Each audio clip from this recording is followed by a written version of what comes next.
سب سے پہلی بات شیب ابی طالب کا شیب ابی طالب میں جو اہل اسلام کو بائیکاٹ کیا گیا، اس کی وجہ کیا ہے، سبب اس کا؟ اس سلسلے میں محمد ابن اسحاق ابن الیسار المطلبی رحمہ اللہ 151 ہجری سن وفات ہے، صاحب المغازی معروف امام فی المغازی، یہ اپنی المغازی میں اسی طرح سے موسیٰ ابن عقبہ، یہ بھی امام فی المغازی کتب ستہ کے رجال میں سے ہے، ان کی المغازی ہمارے پاس موجود ہے، بعد میں دیکھ سکتے ہیں آپ لوگ، اس میں انہوں نے اس واقعے سے متعلق جو لکھا وہ بتاؤں گا میں آپ کو۔ اسی طرح سے بعد میں محمد ابن سعد الطبقات الکبریٰ میں 230 ہجری سن وفات ہے ان کا۔ پھر ان کے بعد کے علماء میں امام ابو بکر البیہقی رحمہ اللہ دلائل النبوہ میں، اور ابو نعیم الاصبہانی 430 ہجری سن وفات ہے ان کا، وہ بھی اپنی کتاب دلائل النبوہ میں ان واقعات کو درج کیا ہے۔ جہاں تک ان کو روایات مل سکی ہیں 3 سالہ دور سے متعلق، انہوں نے جو سبب بتایا ہے وہ سبب یہ ہے کہ اللہ کے رسول صلی اللہ علیہ وسلم جب نبوت کا اعلان فرمایا، پھر اس کے بعد تقریباً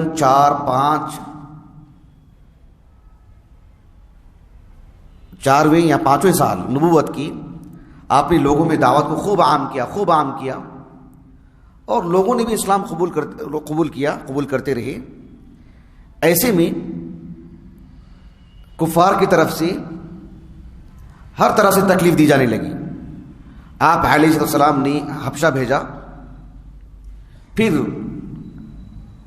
ایک وقت آیا کہ اللہ کے رسول صلی اللہ علیہ وسلم نے مسجد حرم میں سورۃ النجم کی تلاوت کی، مسلمانوں کے ساتھ کفار بھی سجدہ میں پڑ گئے۔ ایک غلط خبر یہ پہنچی حبشہ میں کہ سب کے سب کفار مسلمان ہو چکے ہیں، سب قریش مکہ مسلمان ہو چکے ہیں۔ اس خبر کی وجہ سے لوگ لوٹ کر کے آئے۔ پھر جب بات معلوم ہوئی کہ نہیں، قرآن مجید کا وہ اثر تھا کہ جس کی وجہ سے وہ سجدہ میں پڑ گئے تھے، تو وہ دوبارہ حبشہ گئے، اور ساتھ میں کئی مسلمان اور بھی زائد تعداد میں حبشہ چلے گئے۔ حبشہ جانے کے بعد انہوں نے عمرو بن عاص کو اپنا وکیل بنا کر کے بھیجا۔ بادشاہ مطمئن نہیں ہو سکے حبشہ کی مسلمانوں سے متعلق، انہوں نے نرم گوشہ رکھا، انہیں سالمیت عطا کی اور انہیں امن و امان عطا کیا۔ مسلمان وہاں پر امن و امان سے تھے، ان کی ہزیمت ہوئی، شرمندگی ہوئی، تو یہ ان کے اندر ایک طرح کا غصہ تھا کہ مسلمان حبشہ میں کامیاب ہیں، امن کے ساتھ ہیں، اور یہاں پر عمر بن خطاب اور حمزہ بن عبد المطلب رضی اللہ عنہما کا قبول اسلام بھی ان کے لیے بہت ہی خلق کی بات تھی۔ خلاصہ کلام یہ کہ جب ہر طرح سے ان کو ناکامی ہو رہی تھی، اب انہوں نے ٹھان لی کہ اب محمد کو علیہ السلام قتل کرنا ہی چاہیے۔ اس کے لیے انہوں نے بنو ہاشم سے اتنی بے حیائی تھی، ان میں اتنی بے شرمی دیکھی، انہوں نے بنو ہاشم سے جا کر کے کہا کہ ہم محمد کو قتل کرنے کا ارادہ رکھتے ہیں، ایک انسان کے قتل پر جو دیت دی جاتی ہے آپ دگنی دیت لے لیں ہم سے، اور بھی زائد لے لیں، لیکن ان کو ہمارے حوالے کر دیں، ہم ان کو قتل کر دیں گے۔ تو بنو ہاشم کسی